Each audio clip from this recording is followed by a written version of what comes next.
The Signal. Written by Preston Altree. Performed by Jesse Cornett.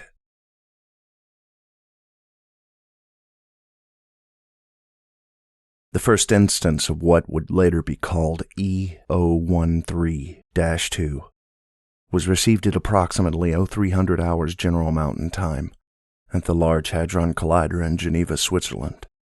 What originally began as a pet project between scientists quickly grew into a feverish attempt to communicate and later transport the carriers of the message to safety via the device itself.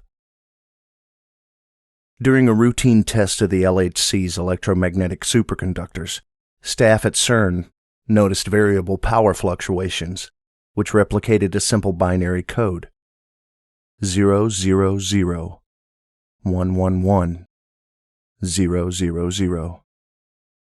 The signal soon ceased, and the scientists monitoring the collider shrugged off the fluctuations as coincidence. It wasn't until 36 hours later that the signal returned, causing some panic amongst the body of CERN employees present. After an intern paralleled the binary nature of the signal to the Morse code SOS, scientists, energy specialists, and even members of the Swiss FBI soon crowded the small, brightly lit halls and offices of CERN. It was then agreed that, utilizing the frequencies of the carrier wave, CERN would issue a response: sanctuary. After roughly 4 hours of silence, the power levels within CERN fluctuated again at a rate almost twice that as before. Coordinates. There was much deliberation, as this question could easily have been a Trojan horse, with some intergalactic piece of weaponry or biowarfare awaiting a destination. It was decided to respond with 2 words: verify self. The next moments seemed to stretch onward as the staff waited for a response. In a slow but deliberate manner, the signal returned. The coordinates: 42 degrees, 56 minutes, 52.5199, 7 degrees, 26 minutes, 40.5906. The coordinates of CERN itself. The team sat silently until one of the lead engineers surmised that the fluctuations in energy weren't generated by an electrical signal from outer space, but by microscopic black holes opening and closing to a parallel universe. He further explained that by maximizing these fluctuations and allowing them to build in a harmonic instance, they could open up the door to more communication with these beings, so desperate to escape, like children pulling a string tight between 2 hollow soup cans. At this point, many of the FBI's senior agents were highly against the idea of proceeding with communications, while the rest simply sat in silence. Bickering led to full-blown arguing at this point, so loud in fact that nobody seemed to notice a faint voice echoing out of the office's PA system. Whatever that message relayed was unclear, but it was evident that the lead engineer was onto something. Quickly, all monitors were turned to the same frequency of white noise. A voice leapt out from the dull hiss of the screens with power and ferocity. "Help us!" It wasn't exactly human, but then again could have been a product of overprocessing.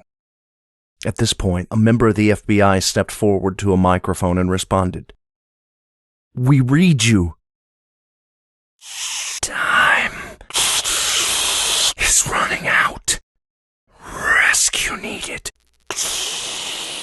Tune 00000. We'll come for you next."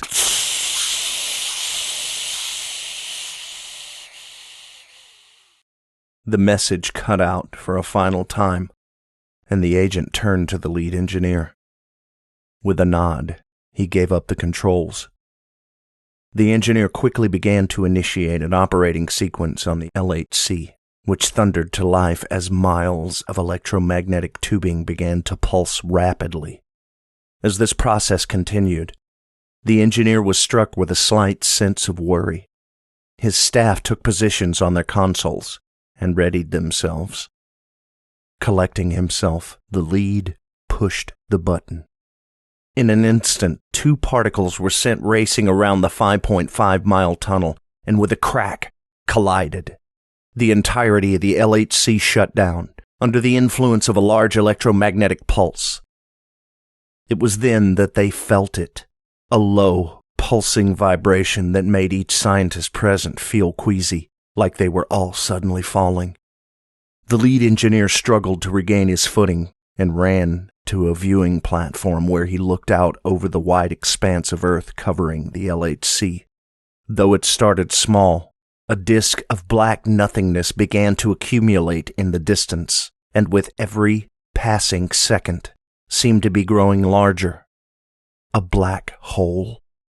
Quickly, he struggled to travel back down several flights of stairs and activate a backup generator in the control room. The room had been flung into chaos as some researchers fled, others cowered in prayer, all seeking to escape the black hole. With what little energy he was able to generate, the lead engineer powered up a small section of the LHC's communication device and tapped out a simple, last-ditch binary code.